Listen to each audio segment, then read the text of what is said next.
Ever wondered what makes TV so powerful in Jamaica? Time to find out. Welcome to Global TV Group 358, where television meets innovation. We're not just about shows, we're about shaping society. In Jamaica, TV keeps you informed, connects diverse voices, and supports democracy. Imagine a Jamaica where broadcasters unite, sharing data and collaborating globally. That's us, a unified voice in the TV industry. Did you know TV advertising is still king? It drives website traffic, boosts brand equity, and powers integrated campaigns. Even in an age of digital, TV stands strong, resilient in tough times. Our global TV deck is your treasure trove of insights and data. With charts, graphs, and success stories, it's your guide to impactful TV advertising. Curious to learn more? Visit our website and see how Global TV Group 358 keeps television at the heart of entertainment in Jamaica. Get ready to binge watch the future.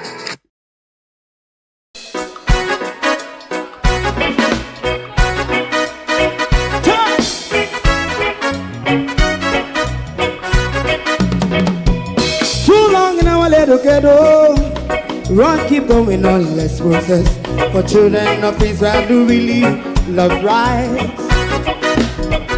So just as I as a watching man around Babylonian walls. Oh, children of Israel. I should never hold thy peace. What wrong is going on? Hey, oh, we gotta bust down Babylon walls. Prepare and read the way. Prepare and read the way for jumping. Let's go. Fight down war crime. Fight down war. Listen Rastafari. War and crime. And do that righteousness. And we love Jah. And we love Jah. And we love Jah. Jah Rastafari. And we love Jah. We love Jah. Jah Rastafari. We love Jah. Jah Rastafari. Preserve our people.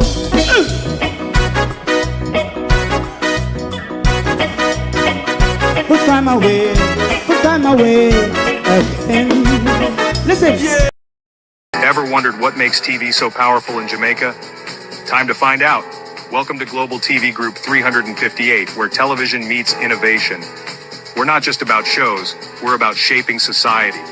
In Jamaica, TV keeps you informed, connects diverse voices, and supports democracy. Imagine a Jamaica where broadcasters unite, sharing data and collaborating globally. That's us, a unified voice in the TV industry. Did you know TV advertising is still king? It drives website traffic.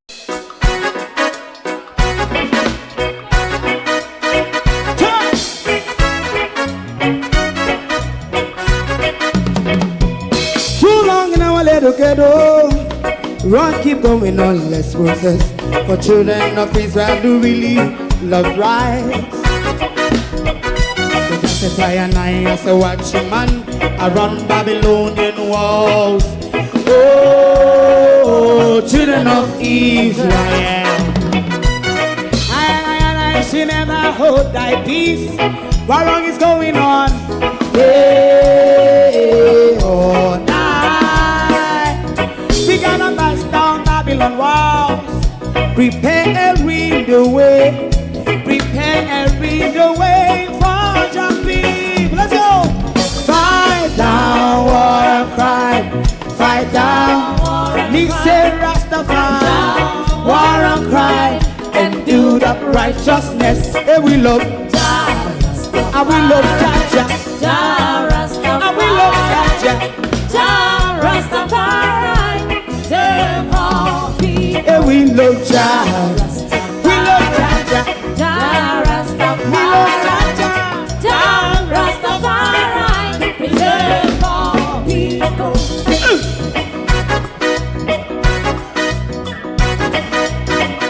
Put time away. Put time away again. Listen. Yeah. So just as I as a watching man around Babylonian walls.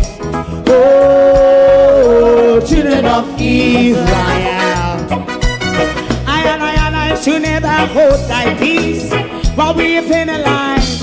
day or night.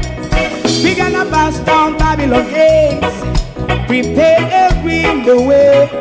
Prepare the way for Jah Rastafari. Fight down war and fight. Fight down war and fight. Rastafari, war and crime, and build up righteousness. And we love Jah. And we love Jah. And we love Jah. Rastafari, preserve all. And we love Jah. Me love Jah. Me love Jah. Rastafari, preserve all. Me love Jah. Rastafari.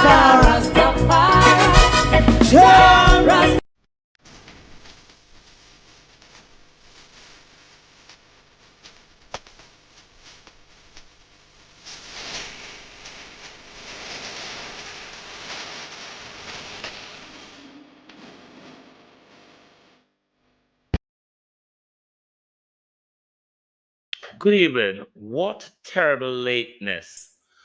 I have to be honest, I lay down waiting for the time, and then by the time you know it, the time has passed and gone.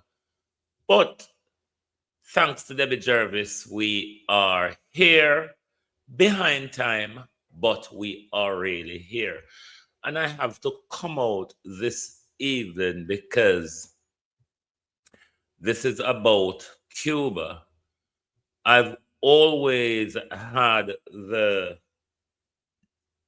belief that Russia would come to the rescue. We, though, are still yet to see how this is going to play out in the next few days, if there will be any confrontation between the Americans and the Russians within the region. Good evening, everyone, and welcome to my community of parity and all my family members, platform moderators, membership holders, viewers, subscribers, commenters, and trolls. Good evening, one and all. Welcome. Thank you all for being here. Like and share the live for us, please, because we are going to look at the Cuba issue and the development in the global spheres, and possibly what this could mean for the region, given that Donald Trump is in negotiation with the Cubans. Donald Trump likes going to war in the middle of a negotiation. He has told us Cuba will be next after we finish up in Iran. So we are assessing and watching how this all goes on and how it plays out in the region.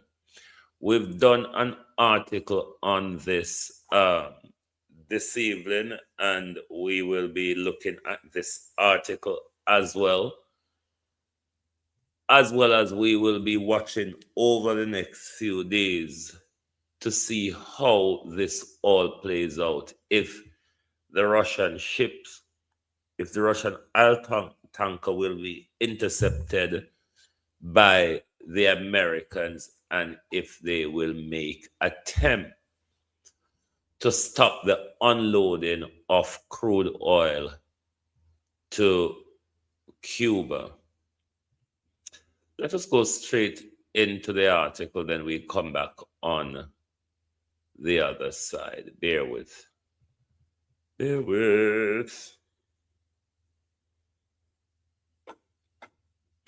You know, all time people say when plant one dead it shoot. It look The like, 2026 Caribbean. it look like America plant one dead, because America planting this overripe planting of America. Just a walk and a Will you say me in a detention tonight, Opal? No, sir. This overripe plant in America seemed to ready to dead, so it just get up and shoot every day. Now we've always known Russia is one that will always be defiant in the face of America's global control of the planet. America wants to go around in everybody's territory and do what America wants to do, but America still wants to control a part of the globe for itself without no one having any influence or intervening action within their spheres. But America controls the globe. That same America, though, regularly violates international law. That America has never ratified any of these international things that they enforce upon the rest of the world. So for the Americans with their disrespect when it comes to the international legal order, it's not really anything new. It's just that it is happening now out in the open because President Bush was pretty much of the same. It's only that they told us a careful lie. For some people, it was a believable lie in international law, even though at the time we know that international law didn't really give them the full backing, but because they wrote the they wrote the legislation so skewed up, it paved the way for Bush to start an illegal war under the same a similar rather pretense as Donald Trump is now, because we remember then for Iraq, Saddam had the ability to send nuclear weapon to Europe within 45 minutes. That stinging lie that Tony Blair told in the British Parliament, as well as Colin Powell told in the United Nations Security Council. You would remember that stinging broadcast that evening when they had the black man, because then black people lie within the American system seem to be believable, and people would take it serious. And that's how Colin Powell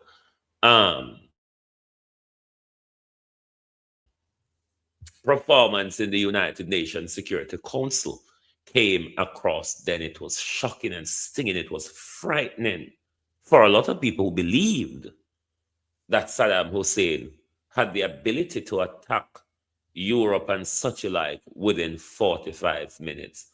Unbelievable for a lot of people who knew the science and everything.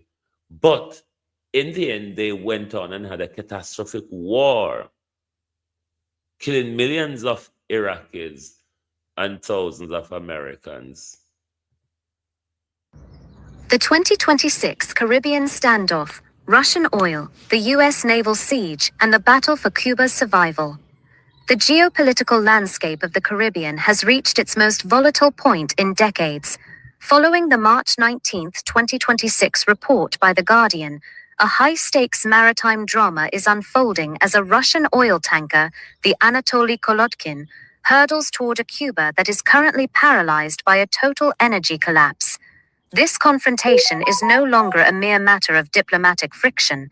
it has evolved into a physical naval siege that pits the Trump administration's maximum pressure campaign against Moscow's strategic defiance. The anatomy of a crisis, a nation in the dark. Cuba is currently experiencing a humanitarian catastrophe. On March 16th, the island's aging power grid suffered a nationwide failure, plunging 11 million people into darkness. This was not an isolated technical glitch, but the cumulative result of an unprecedented fuel drought. Since the ouster of Nicolás Maduro in Venezuela and the subsequent suspension of oil shipments from Mexico under U.S. pressure, Cuba has seen no significant crude imports since early January. The results are devastating. Hospitals are operating on failing generators, food supplies are rotting in de-energized refrigerators, and the basic machinery of the state has ground to a halt. It is within this vacuum of survival that the arrival of Russian energy relief takes on a weight that is both symbolic and life-sustaining. The Russian lifeline, defiance on the high seas. The Anatoly Kolodkin, a vessel owned by the sanctioned Russian state firm Sovcomflot, is currently carrying approximately 730,000 barrels of crude. Its journey is more than a commercial transaction. It is a direct challenge to the U.S. blockade. Maritime intelligence suggests that Russia is employing sophisticated shadow fleet tactics. Alongside the Kolodkin, other vessels like the Seahorse have been detected using spoofing, transmitting false GPS locations to evade U.S. naval surveillance. For Moscow, this is an opportunity to assert its influence in the backyard of the United States, proving that it can sustain its allies despite Western sanctions and physical blockades. Washington's siege, the Trump Doctrine reimagined. President Donald Trump has framed the current policy not as a simple economic embargo, but as a definitive effort to achieve regime change. By declaring his intent to have the honor of taking Cuba and demanding the resignation of President Miguel Díaz-Canel, the administration has moved toward a policy of total isolation. The U.S. Navy has reportedly been instructed to intercept or turn back vessels suspected of carrying fuel to the island, a move reminiscent of the 1962 missile crisis. This naval siege seeks to use energy starvation as a lever to trigger internal collapse. Critics, however, argue that this strategy ignores the humanitarian cost, potentially radicalizing the population and creating a migration crisis that could eventually reach U.S. shores. The math of survival. Why one tanker isn't enough. While the Anatoly Kolodkin is being hailed as a lifeline, a critical analysis of Cuba's energy needs reveals a grimmer reality. 1. Supply versus demand. Cuba consumes roughly 100,000 barrels of oil per day to maintain basic services. A cargo of 730,000 barrels provides barely a week's worth of energy. 2. Refining bottlenecks. The crude arriving from Russia is heavy. Experts at firms like Kpler note that this oil requires a refining process of 20 to 30 days before it can be converted into the fuel needed for the power grid. 3. The logistics of blockade. Even if the tanker reaches the Matanzas terminal, the U.S. has targeted the insurance companies and logistical firms that facilitate the offloading and distribution of the oil. Conclusion: a precarious future. The standoff over the Anatoly Kolodkin is a microcosm of the new Cold War. It represents a collision between U.S. Monroe Doctrine-style regional hegemony and Russia's desire to maintain a multipolar world order. As the tanker nears the Cuban coast, the world watches to see if the U.S. will allow the lifeline to dock, or if it will engage in a physical interception. For the 11 million people in Cuba, the outcome isn't just a matter of international law or geopolitical strategy. It is a matter of whether the lights come back on, and whether the social fabric of the nation can withstand the pressure. The coming weeks will determine if this is the end of the Cuban Revolution, or the beginning of a much broader international conflict. Will there be more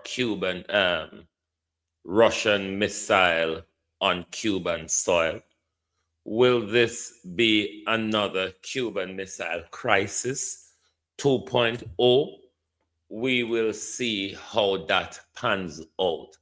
Or will Donald Trump, in all of what's going on in the international spheres, rub up in Putin's face. We're going to wait and see how all of that pans out. Before we continue on with Russia, though, permit me to give you some short scratches, because I want us to, and it's not that I listened because I was sleeping, it's just based on few clips that the Gleaner highlighted from the Prime Minister's propaganda in the Parliament this evening. And one is in relation to his salary. Two, in relation to the Cuba medical program. What would the other one be?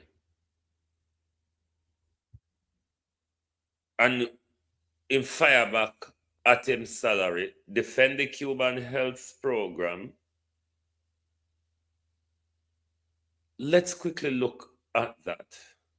It's nothing long or anything that we're going to waste much time on.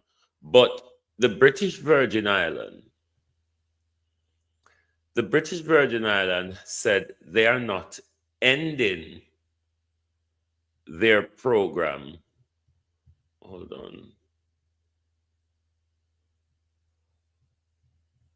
Why am I getting these and not the more up-to-date ones? Bear with me, peeps. The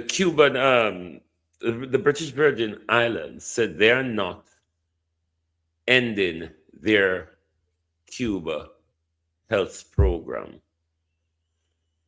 Holness fire back at his salary. I beg to let us listen to an excuse. I stand here as Prime Minister, and most people would understand my job to be directing and coordinating all of government through cabinet ministers. However, I also a long time me not upset with the face and invites, so no can listen.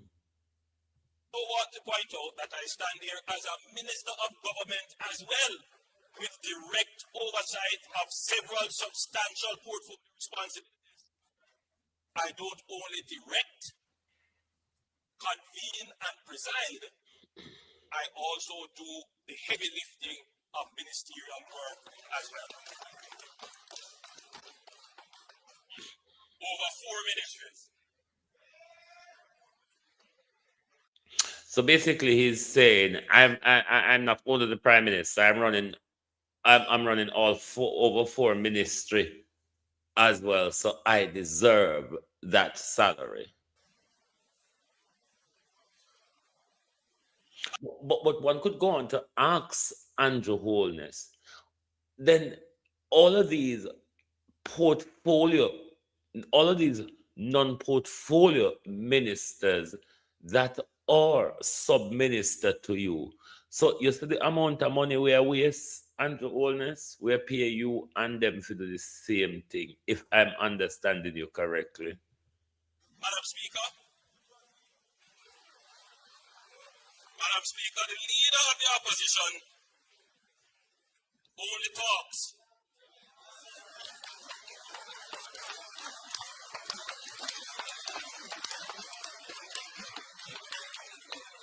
I do the job of Prime Minister, and I head 4 other ministries. The leader of the opposition only talks. Many times nonsense.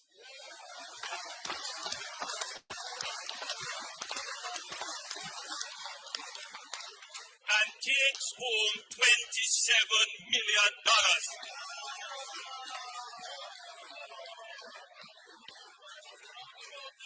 In the last term, the leader of the opposition earned more than the Prime Minister. That's not true. That is not true, Prime Minister, because your salary hike is retroactive. Your salary hike is retroactive. So even though you pretended that you didn't, in the end, with the retroactive, you did. So no, as much as he collect for him bulk, he never collect more than you. Because yours was just a tree card pulled over the people. The minute you won the general election, you start collecting the high-end salary with retroactive. This is a lie. Lie. Scandal. Wicked liar and thief. Two of them walk together. Three of them anyway walk together. Wicked liar and thief.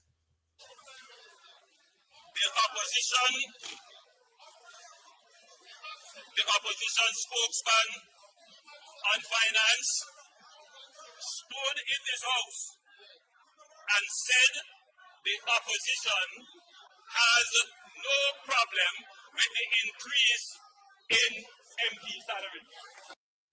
Yes, Julian Robinson did say that, but you say me nah take it. It's quite different to say I don't have any problem with it, take it, and then mumble about it. Then use that to flog around, almost to assist you to win the election, even though we don't say a thief, you're thiefy. And then as soon as you go over the finish line, you say, fucking fool. Watch them turn up and believe me, like say, me really care about them.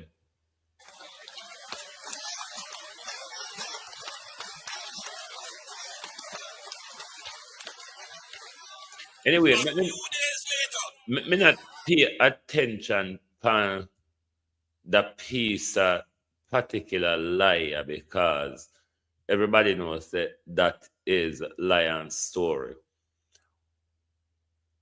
Jamaica foreign policy strong, values and gender will not change. Values and agenda or agenda, the Gleaner talk about, don't know. Gleaner, What anybody talk about foreign policy? Because there's no other era in which Jamaica's foreign policy has delivered economic benefits for the people.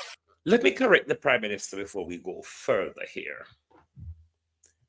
Jamaica Prime Minister does not have a foreign policy. What is seen as a dependent country does not have a foreign policy, Prime Minister. They may have a foreign direction, not foreign policy. Foreign policy, Prime Minister, is for them big country will give direction to honor. That is foreign policy. We will talk about that in a bit, which I will ask the Americans a few questions. But if you listen to the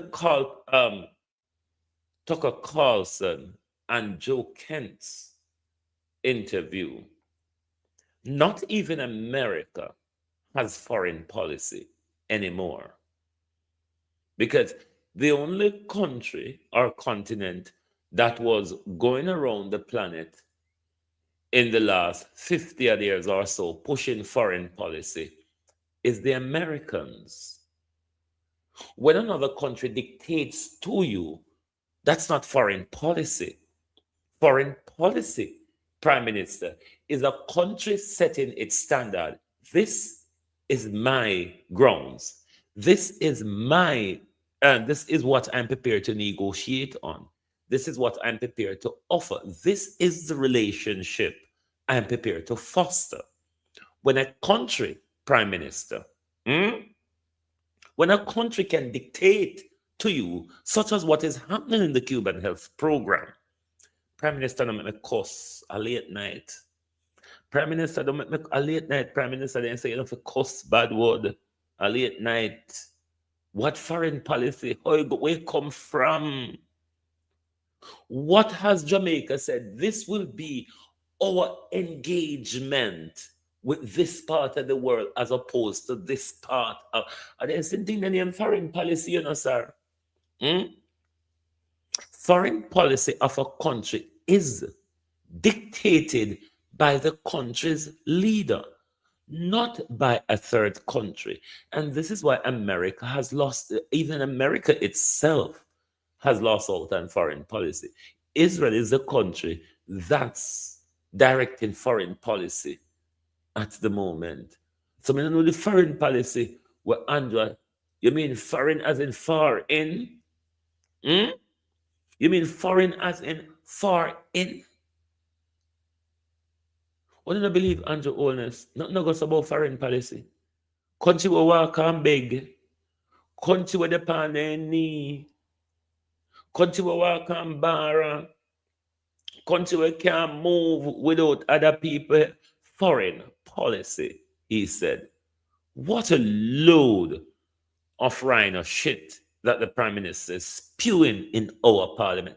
Foreign policy, said the Prime Minister. Foreign policy or foreign dictatorship or foreign puppeteerism. Which one, Prime Minister? Come back out, come tell me where you are talking about. I don't see why me wouldn't spend my time sit down and watch budget only because the Gleaner put out these few no nonsense. I want to show you the lion story. The lion story, the way no go so galang in. What this Prime Minister can come up with foreign policy, he says. Idiot. A strong multilateral system is in Jamaica's interest, and we will always do our part. A strong multilateral system. So what happened to the bilateral? What happened to the bilateral system? Because countries will have foreign policy can make their own bilateral agreement without a third country coming in and disrupt a 50-year-long agreement. To ensure it works. The essence of agency is that you act on your own will. As a responsible member of the global community, Jamaica will always take the necessary action to be compliant with all our obligations under the multilateral system. Prime Minister, RIMINSTER. You know, since nothing in the international rules-based system now work. What are you talking about? What are you talking about? Because when people did adhere to the rule, what you just said don't make no sense. Never mind when the rules are thrown through the door. Are you listening to yourself?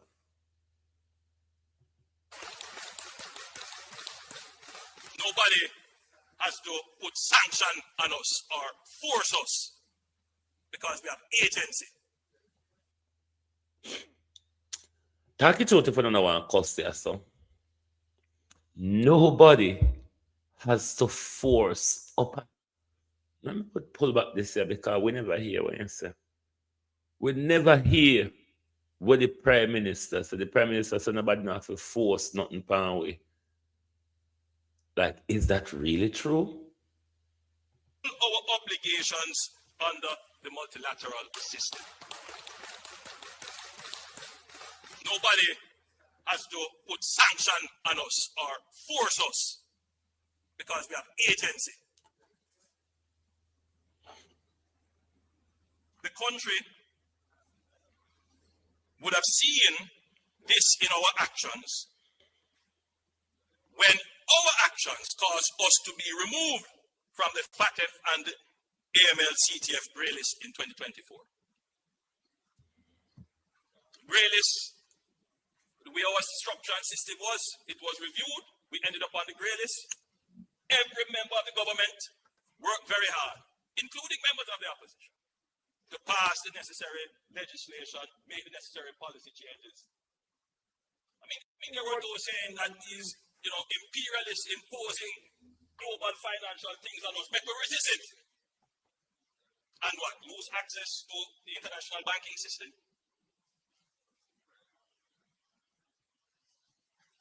That's that. Prime Minister, the international banking system is not as rigid as it used to be. Stop pull a wool over the people them eye. It's not true. BRICS has provided an alternative payment system.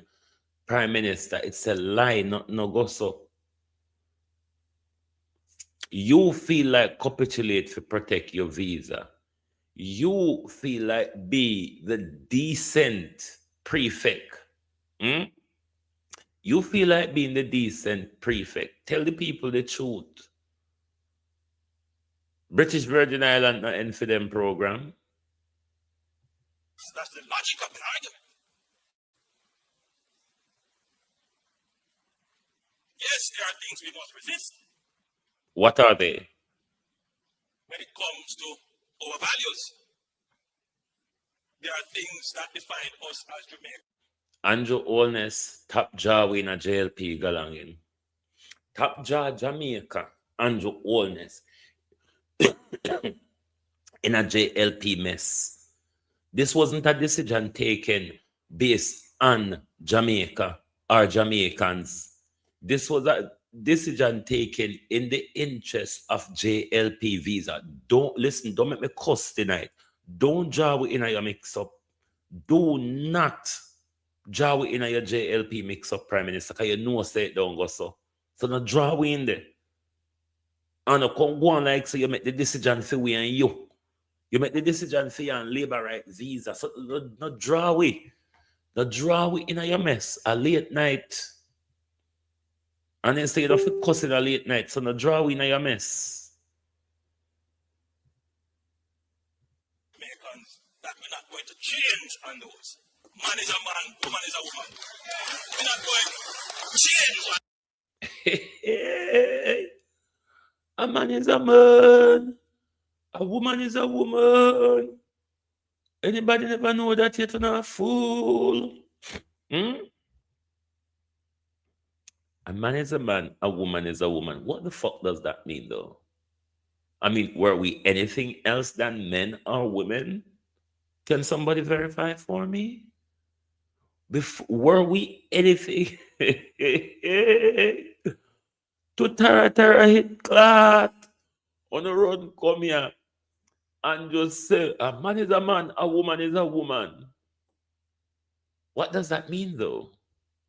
Does it mean a man is a man and a woman is a woman when America tells a man to make their decision or a woman to make? I don't know. I'm just asking. What the hell does that mean? A man is a man and a woman is a woman. Andrew Holness, no, America, when you couldn't send this speech little earlier for Andrew, you know, say you must struggle with it. America, I'm gonna show him up, so talk to it. When you could have said this speech little earlier, you know. So he can know when I go tell the lies, say. But you know, to say I count the lie as he go along, kind of have time for that the I and cross the T. Lord Jesus, have mercy, my God. A man is a man, a woman is a woman. What were we before you recognize that we are man and woman? Idiot.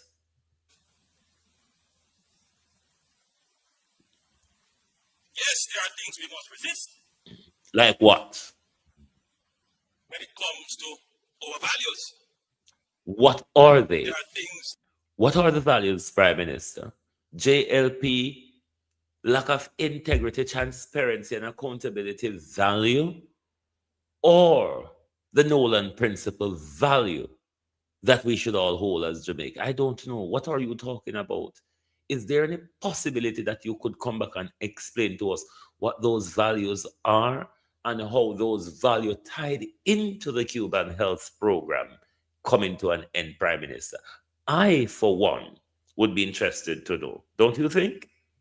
Things that define us as Jamaicans that we're not going to change on those. No, we Man are is a man, woman is a woman.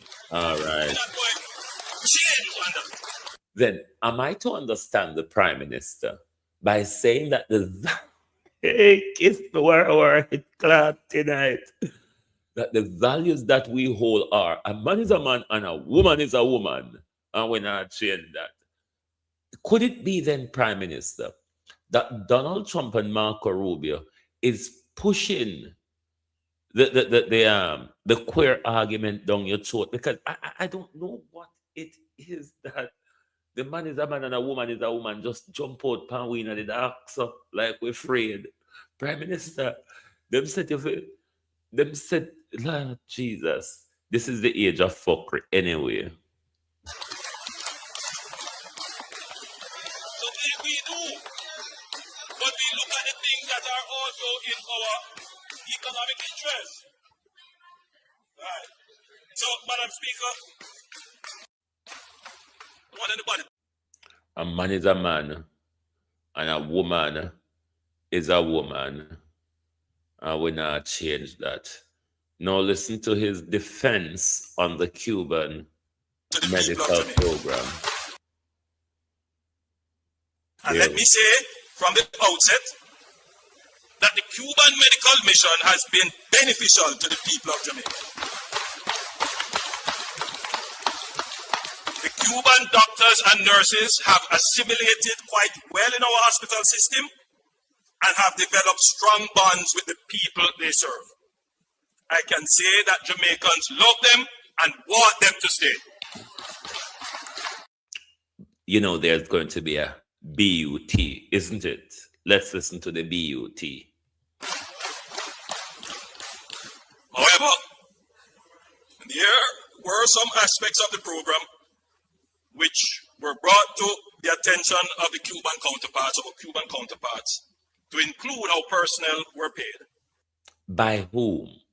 By whom they were brought to the Cuban counterpart attention? By whom, Prime Minister? That I would need clarity on. That run counter to our own laws and several international conventions.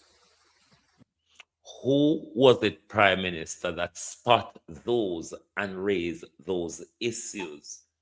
Given that this program has been going on for 5 decades, Prime Minister, and there's a great failure across administrations to recognize this non-compliance in Jamaica's law, in international, you mean for 50 years? 10 years under your administration? And it was never spotted until Marco Rubio and Donald Trump gets into a hissy fit? Huh? There's always a however or a but. We were hopeful that adjustments could be made to the program to make it compliant and that we could have reached some agreement where we could continue to have the direct services of the Cuban health professionals who are here. We continue to be hopeful that some agreement, arrangement, some... Prime Minister, HOPE, hope, is no cure for glaucoma, cataract, and all of that. A baby born at 24 months, Prime Minister, without the adequate health care and professional expertise, will unlikely to survive. Prime Minister, this is the position where you put within as a leader. And then you come round now like some pastor. Well, meanwhile, them a rape with them and tell we say hope that them hurry up and get over and done with it. That's how it sounds, Prime Minister. I'm raping you, but just pray that I hurry up and get over and done with it. Hope, Prime Minister.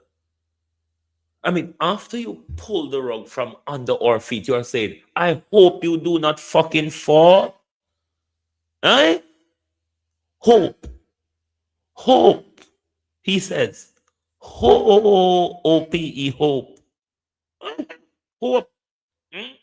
Jamaicans, the Prime Minister have given you a job to do. You know, if you go help the Prime Minister, hope, you know. Lord of mercy, my God. Look what September 3rd comes. Look what September 3rd, 2025 costs, Spanwy. Some changes can be made to the program. We continue to be. However, Let me ask you one question. We know say I hope, but while you hope, what would you suggest we do in your hoping? That is something that you could tell us. What it is that we could do while you hoped. However, Madam Speaker, I want it to be noted and always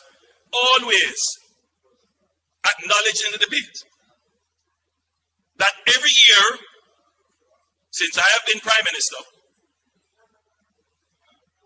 and before, in this House, we have debated motions on the embargo on Cuba. Yes, my administration did that. Carrying on the position of the PNP administration and the JLP administration before and the PNP administration before. So this no. Okay. So what changed now? Motion about abandoning friends and look here, man. It's not that we only abandon Cuba as a friend, Prime Minister. You have also abandoned the Jamaican people. Don't you get it? Don't this Prime Minister gets it? That we have not only abandoned our Caribbean brother or Caribbean sister, you have also abandoned the Jamaican people. The Jamaican people who you have left to go blind by ending the program. The Jamaica babies in intensive care that you leave to go dead because you end the program. What is this guy talking about? Keep that in the 70s. We are in a different era now.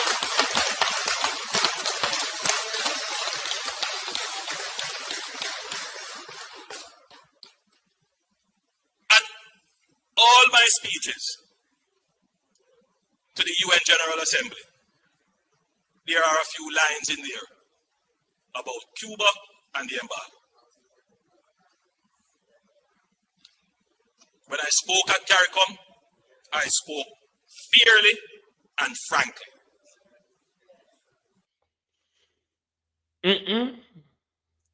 It wasn't fairly and frankly. It was just narrative in, because the minute you come back from CARICOM, the program totally collapsed. You got CARICOM and you say something which angered the Americans. Did you not?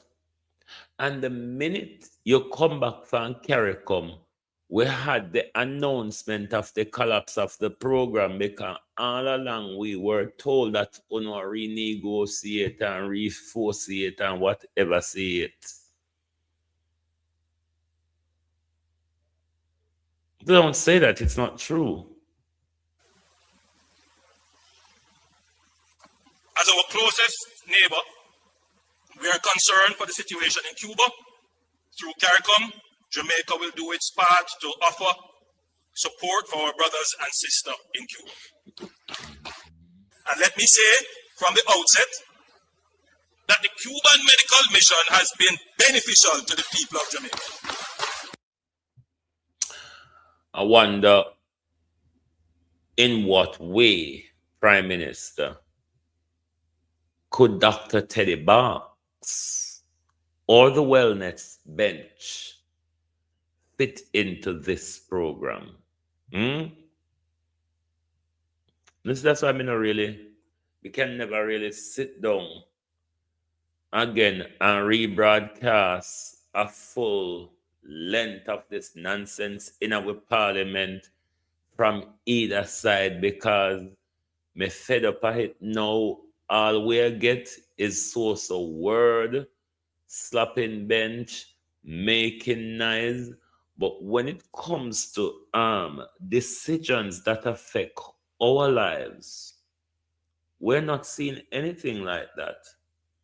We are not getting that. What we continue to get is a load of games. And this is what Andrew Holness coming at the parliament with this evening. A lot of fluff from the America State Department. Because nobody can convince me, say, I know the State Department script Andrew was reading from this evening in a parliament. Because even by how in the accounting word, them 1-1, you can tell, say, I know nothing will come from him, I know nothing will come from in the Jamaica circle. Foreign policy. Values. The Prime Minister spoke about our values, and the Prime Minister spoke about Jamaica foreign policy. I would like for the government to explain to us what Jamaica foreign policy is. If Jamaica foreign policy is to bend over to America, is Jamaica foreign policy to capitulate to America when America make a demand? Prime Minister, you need to come. Me not understand what you mean when you talk about foreign policy, nor do I understand when you talk about the values we hold as Jamaicans. I don't. These things deserve clarity. So if you can provide us some clarity on those issues, because God Almighty know we don't know what you're talking about. Not one dege, we don't know what you're talking about. Because there wasn't any consultation with the people. You all collapsed the program without even informing us. We never even push back by Marco Rubio and Donald Trump. We never even kick it in the long grass. We say we have to travel. We can't make them put sanction power, and then we may go turn sick and have to go lay down in them hospital, these deplorable hospitals, Prime Minister. Not so? But as the Prime Minister spoke of foreign policy, which we have no idea of what he speaks of when he says foreign policy. But let's go to the country that we know of that pushes its foreign policy upon the world. Because the Prime Minister don't understand foreign policy. Otherwise, he wouldn't use the word. How can a third world country, a colonial country, has a foreign policy? I don't get it. What can we tell the world, Andrew Holness? Like, seriously, what demand can we put on any country in this world, Prime Minister? Could you come back and explain that part? Hmm? What demand we can put on any country that we have dealings with? Prime Minister, a bilateral or a multilateral agreement, it's not foreign policy, it's trade policy. Trade policy and foreign policy are two different things. Foreign policy, Prime Minister, is when a country like America or Europe or these big countries in Europe can dictate to the post-colonial countries the terms of engagement. When a country prime minister speaks of foreign policy, it's the dictation of your terms of agreement with inferior countries, prime minister. You notice when it comes to the Chinese, the American can't have a foreign policy on China. They can have trade policies and all of that, but they can't dictate to China. So you can't enforce your foreign policy upon China. Foreign policy or enforce on subordinate countries, Prime Minister. Foreign relation is different from foreign policy. Because foreign relation, you can have foreign relation as equal partners.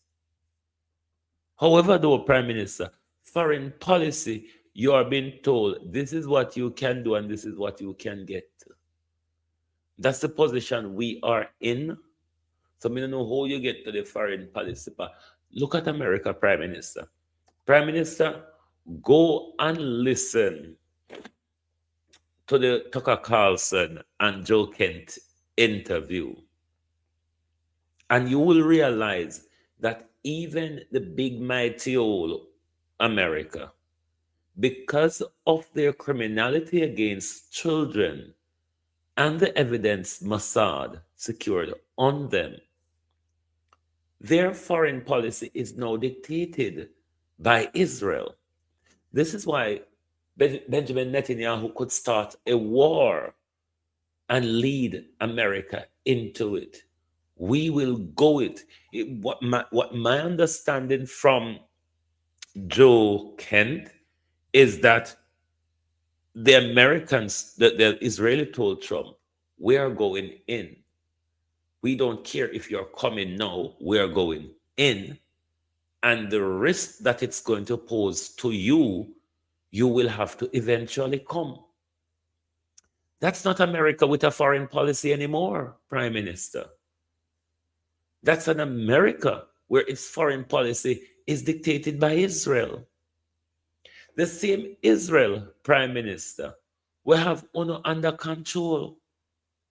If them are providing these systems of snooping power, remember I said the Israeli them, it's not really them.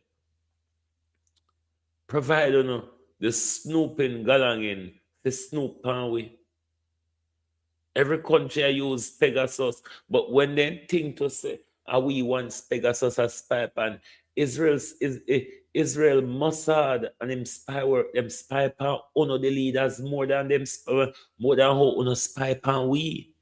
Because the whole rule of the game, just like how uno spy pan we, if all we in line, as same way Mossad want make sure him hold all of uno in line. So when Mossad and Netanyahu order uno into doing their dirty work, uno have to do it to keep on a dirty secret. If America, who we know, walk around this world for the last 70 to 80 years, enforcing their foreign policy on other countries, And now we see right in front of our eye, America lost its foreign policy. American foreign policy is now dictated by Israel. And the Jamaica Prime Ministers have the nerve to turn up in our parliament and talk about Jamaica foreign policy. Jamaica foreign policy where you can't even tell us what it is. You couldn't even come to us and have the conversation say, Jamaica, we will have to weigh up our health versus our economic advantage. Or one could say we've got to weigh up our health versus our visas. Which one of those two, Prime Minister? But not even that conversation we never have. Kamina Johnson have a different argument. You have a different argument. Tufton have a different argument. You see how bad of a choir that is? Do you see how bad of a choir that has turned out to be? And this is why your tirade of excuse this evening makes no sense at all. Because even the blind can't say I tell lie. Even the deaf prime minister can hear say, yeah, tell lie. You see, this is what I tell the Jamaica people about education. Because more and more, we got this idiot talking to us like we're fools. And if we don't know better, when wholeness start the same thing them, we will believe the same thing goes off it true. And that's why we keep ourselves informed. So idiot like Andrew Holness can't just turn up and pull a wool over our eye using some word where even if him understand them, him not using them with any serious meaning.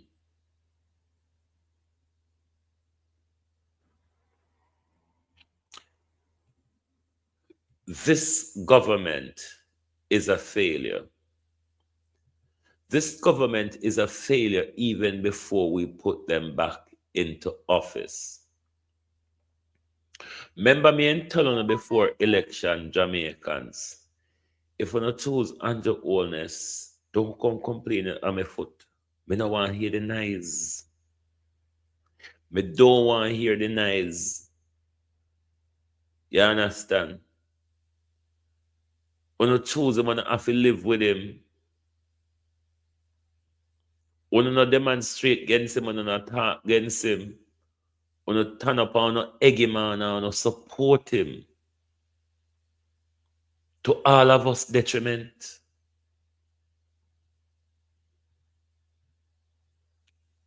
When the Prime Minister take a decision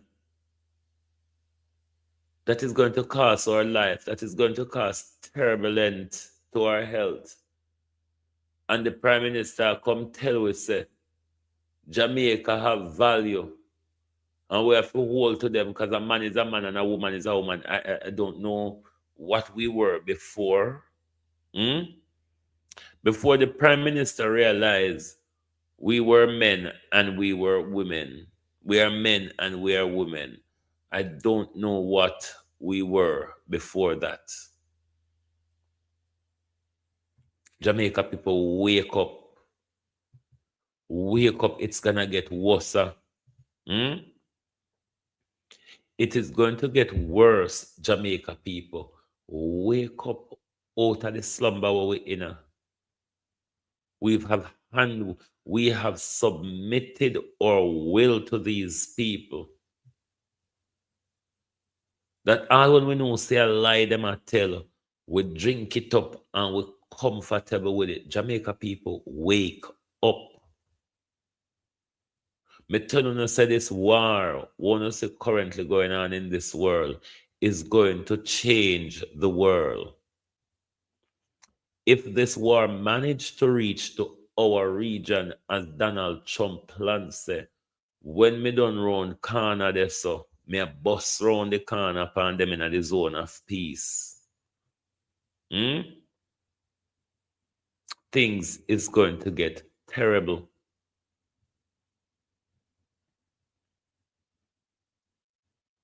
Things is going to get worse for all of us.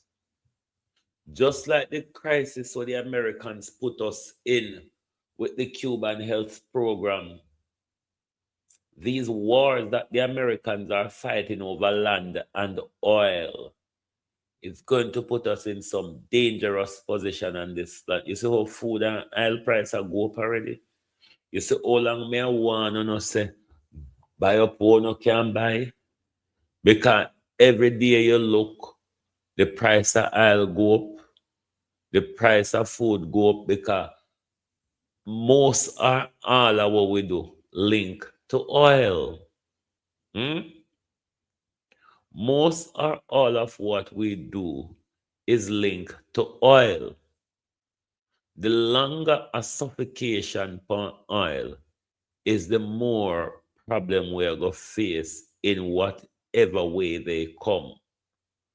We're not going to come out of this untouched, even by food price, food scarcity, high energy price or energy scarcity. We're not going to come out of it clean, because this war, given that the Americans are losing horribly, and if we have to have a quick end to this war, the Americans will have to capitulate. I don't see that coming from Benjamin Netanyahu and Donald Trump. They will fight on in the interest of claiming an impossible victory. And that is what is going to make it more bloody. That is what is going to put more problem when it comes to oil and gas. So we are on a journey which, as I said, this could bring the world down, or at least when all of this is over, the global rule-based order will change. America will no longer hold the global influence it holds, whether it be economically, politically, military as well, because as we are all aware that they've been given their marching orders to leave the Middle East. That is one of Iran's stipulation for a ceasefire, among other things. So there is a lot to come, and the more America see itself losing dominance, the more America will seek to impose its dominance through its military. Having an idiot there in a mad pedophile is quite a dangerous thing. So, it's not pretty out there. Let us listen to this article one more time on the Russian Cuba American issue, because this issue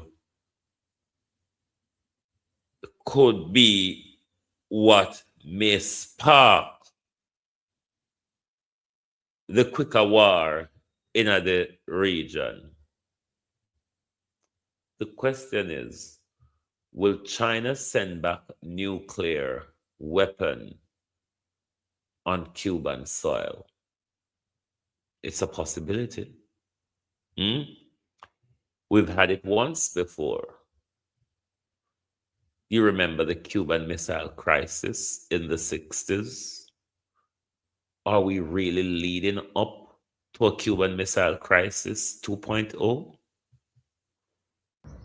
The 2026 Caribbean Standoff, Russian oil, the U.S. naval siege, and the battle for Cuba's survival.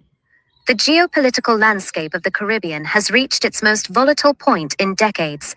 Following the March 19, 2026 report by The Guardian, a high-stakes maritime drama is unfolding as a Russian oil tanker, the Anatoly Kolodkin, hurdles toward a Cuba that is currently paralyzed by a total energy collapse. This confrontation is no longer a mere matter of diplomatic friction. It has evolved into a physical naval siege that pits the Trump administration's maximum pressure campaign against Moscow's strategic defiance. The anatomy of a crisis, a nation in the dark. Cuba is currently experiencing a humanitarian catastrophe. On March 16th, the island's aging power grid suffered a nationwide failure, plunging 11 million people into darkness.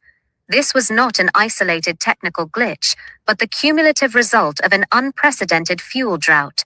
Since the ouster of Nicolas Maduro in Venezuela and the subsequent suspension of oil shipments from Mexico under U.S. pressure, Cuba has seen no significant crude imports since early January.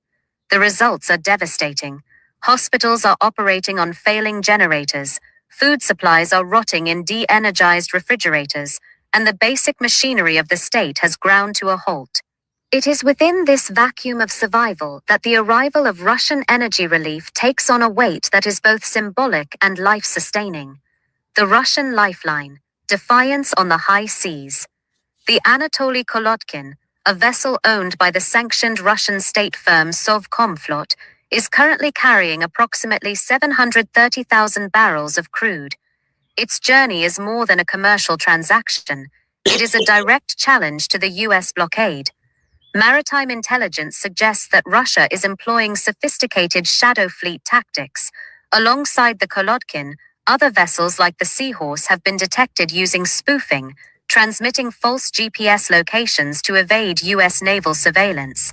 For Moscow, this is an opportunity to assert its influence in the backyard of the United States, proving that it can sustain its allies despite Western sanctions and physical blockades.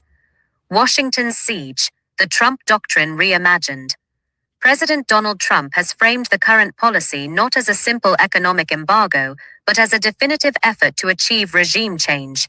By declaring his intent to have the honor of taking Cuba and demanding the resignation of President Miguel Diaz-Canel, the administration has moved toward a policy of total isolation. The U.S. Navy has reportedly been instructed to intercept or turn back vessels suspected of carrying fuel to the island, a move reminiscent of the 1962 missile crisis. This naval siege seeks to use energy starvation as a lever to trigger internal collapse. Critics, however, argue that this strategy ignores the humanitarian cost, potentially radicalizing the population and creating a migration crisis that could eventually reach U.S. shores. The math of survival. Why one tanker isn't enough. While the Anatoly Kolodkin is being hailed as a lifeline, a critical analysis of Cuba's energy needs reveals a grimmer reality. 1. Supply versus demand. Cuba consumes roughly 100,000 barrels of oil per day to maintain basic services. A cargo of 730,000 barrels provides barely a week's worth of energy. 2. Refining bottlenecks. The crude arriving from Russia is heavy. Experts at firms like Kpler note that this oil requires a refining process of 20 to 30 days before it can be converted into the fuel needed for the power grid. 3. The logistics of blockade. Even if the tanker reaches the Matanzas terminal, the U.S. has targeted the insurance companies and logistical firms that facilitate the offloading and distribution of the oil. Conclusion: precarious future. The standoff over the Anatoly Kolodkin is a microcosm of the new Cold War. It represents a collision between U.S. Monroe Doctrine-style regional hegemony and Russia's desire to maintain a multipolar world order. As the tanker nears the Cuban coast, the world watches to see if the U.S. will allow the lifeline to dock, or if it will engage in a physical interception. For the 11 million people in Cuba, the outcome isn't just a matter of international law or geopolitical strategy. It is a matter of whether the lights come back on, and whether the social fabric of the nation can withstand the pressure. The coming weeks will determine if this is the end of the Cuban Revolution, or the beginning of a much broader international conflict. Tony, quite a good question. But for now, where we are, I wish the Chinese could come in and support with aid in that era while they dominate in the solar panel region at the moment. I wish, like the Russians are coming in with crude oil, I wish the Chinese could have come in with solar panel as aid in this crisis as well. But I have no doubt that Cuba must be seen now that renewable energy is the way forward in this world where US want to impose on them. And now to Norman. Well, the Gulf countries, or as I call it, the Northeast African countries, would be mad to continue, even without Iran's stipulation that America must pack up all of its cockroaches and leave the region. These countries, though, would be stupid after what has happened in the last 3 weeks to continue to keep America there, using them as sitting ducks, which they have brawlingly become since the 28th of February.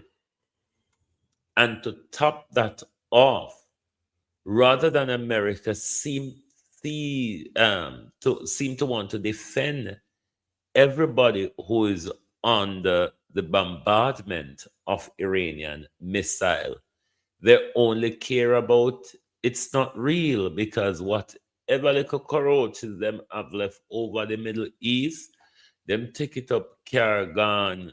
It's not real to protect them. Them are remove defense from Zelensky figure protect. It's not real.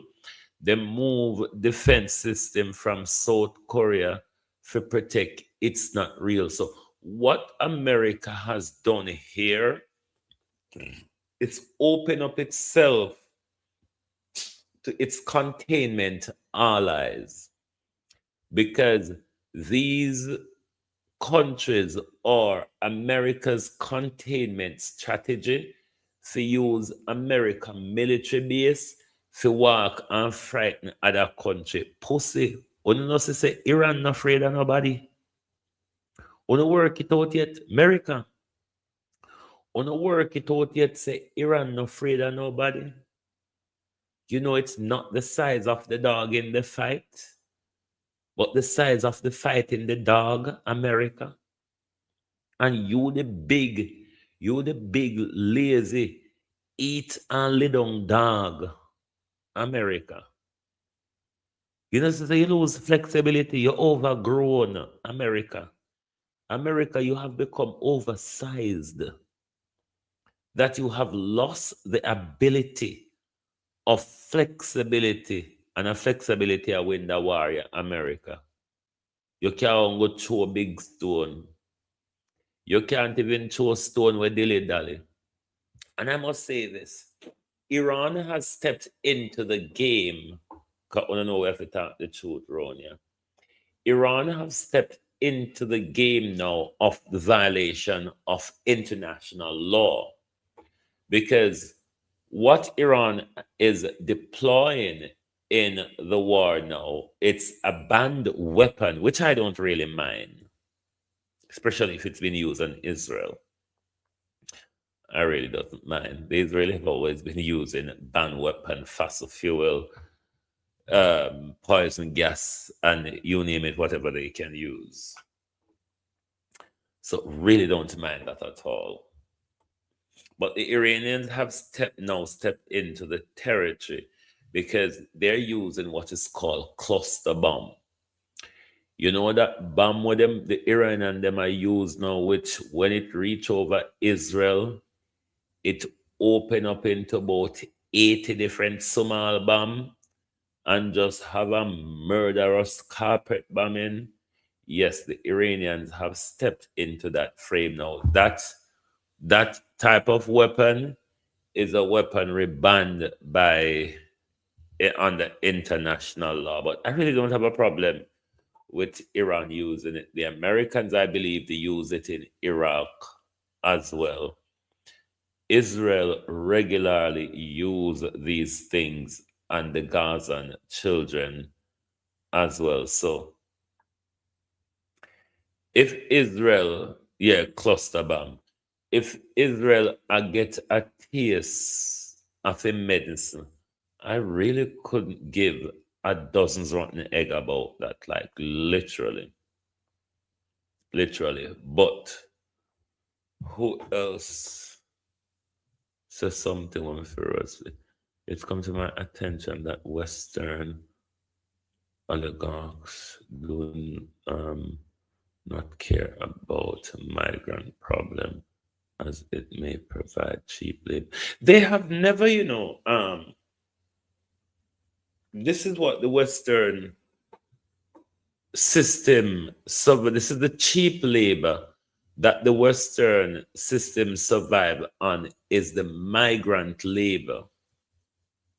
So when you see these governments, especially in Europe and America, use this immigrant argument and them go on and them knock all sort of old pan with it. It's what their economy really depend on. Without cheap labor, without migrant labor, these economy would fall flat on them face, because British and American homegrown people really do not work or really have lost the ability to keep up with world demand for knowledge. If we notice how the American them come turn fool, the British and the American them turn fool these days, especially the Americans.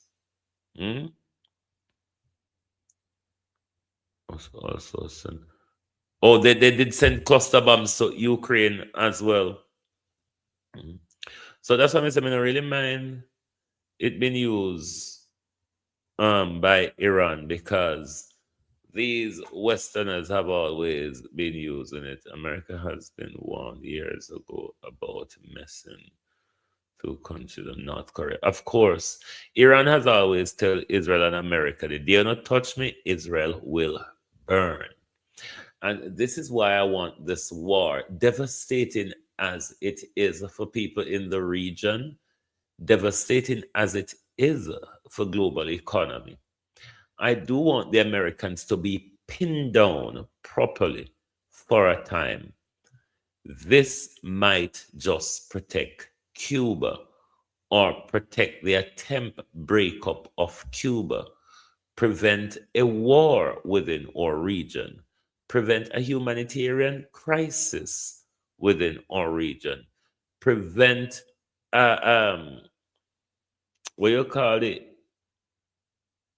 a refugee crisis in the region as well.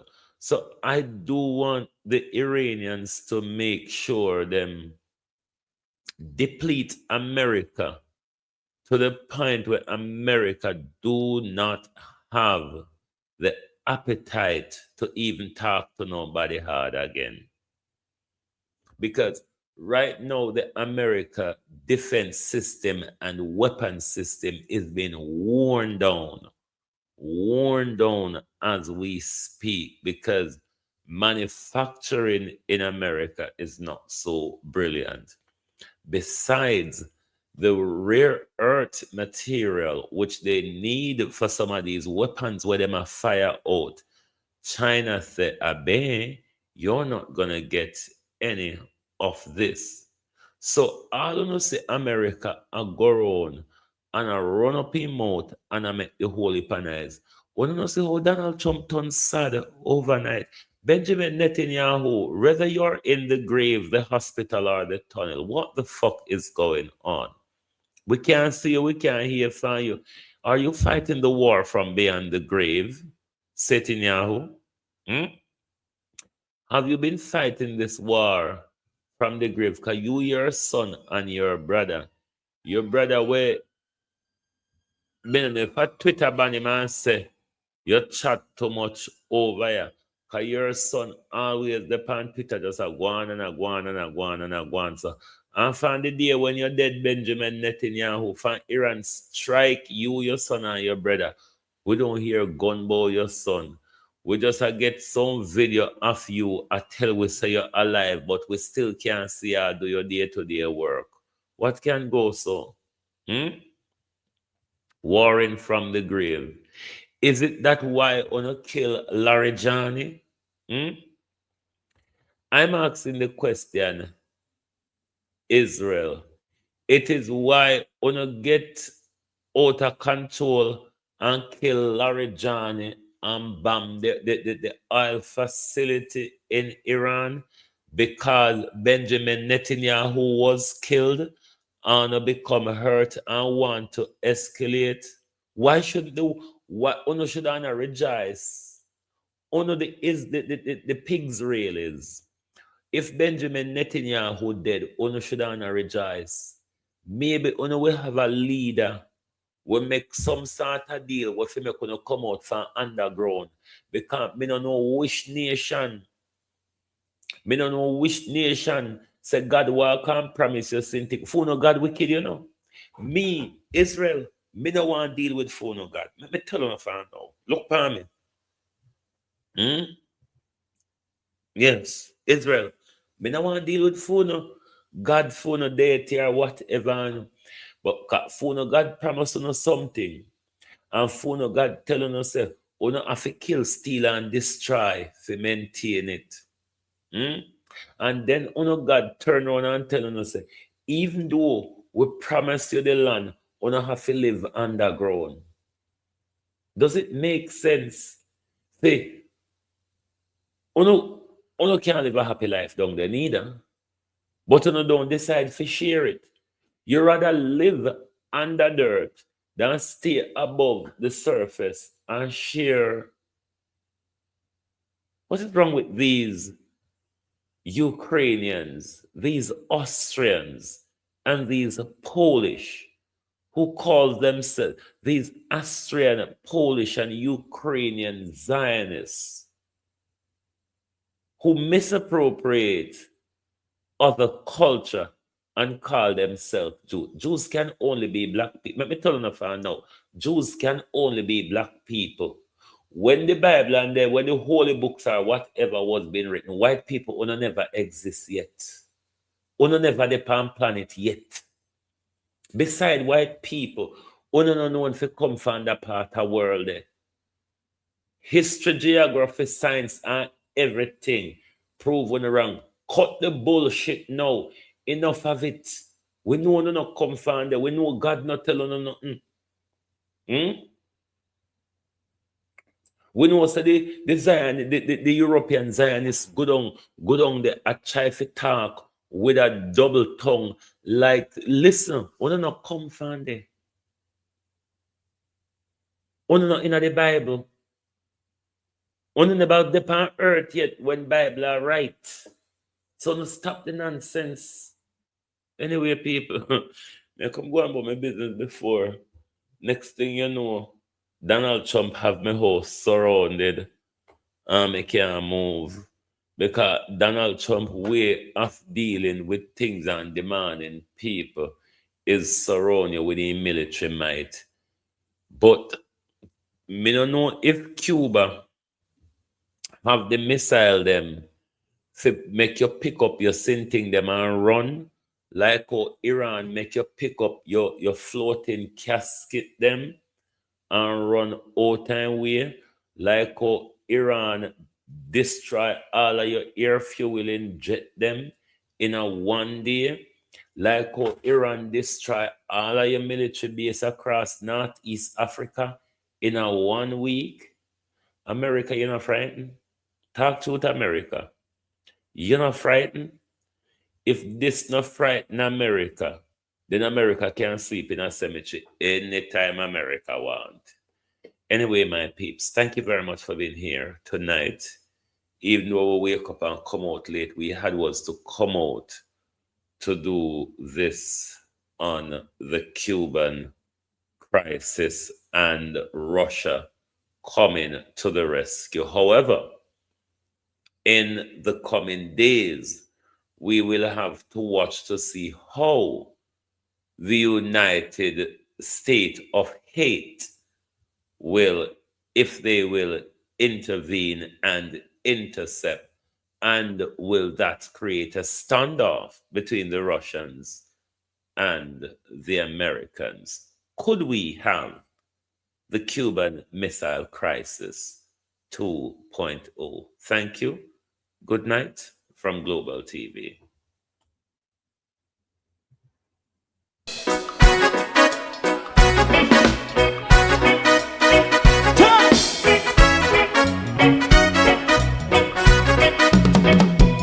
Too long in our little ghetto, run keep going on, let's process. For children of Israel do really love rights. So just I and I as a watching man, I run Babylonian walls. Oh, children of Israel, I should never hold thy peace. What wrong is going on? Hey, oh, night. We gotta bust down Babylon walls. Prepare the way. Prepare the way for your people. Let's go. Fight down war and crime. Fight down war and crime. Say Rastafari. War and crime. And do the righteousness. And we love. And we love Jaja. And we love Jaja. Rastafari. And we love Jaja. We love Jaja. We love Jaja. Rastafari. Preserve all people.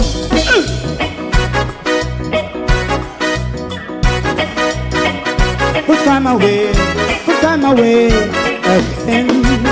Listen, yeah. Just as I and I as a watching man, I run Babylonian walls. Oh, children of Israel, I and I should never hold thy peace while we penalize. Hey, oh, night. We gonna bust down Babylon gates. Prepare the way. Prepare the way for Rastafari. Fight down war and crime. Fight down war and crime. Rastafari. War and crime. And build up righteousness. And we love Jah. And we love Jah.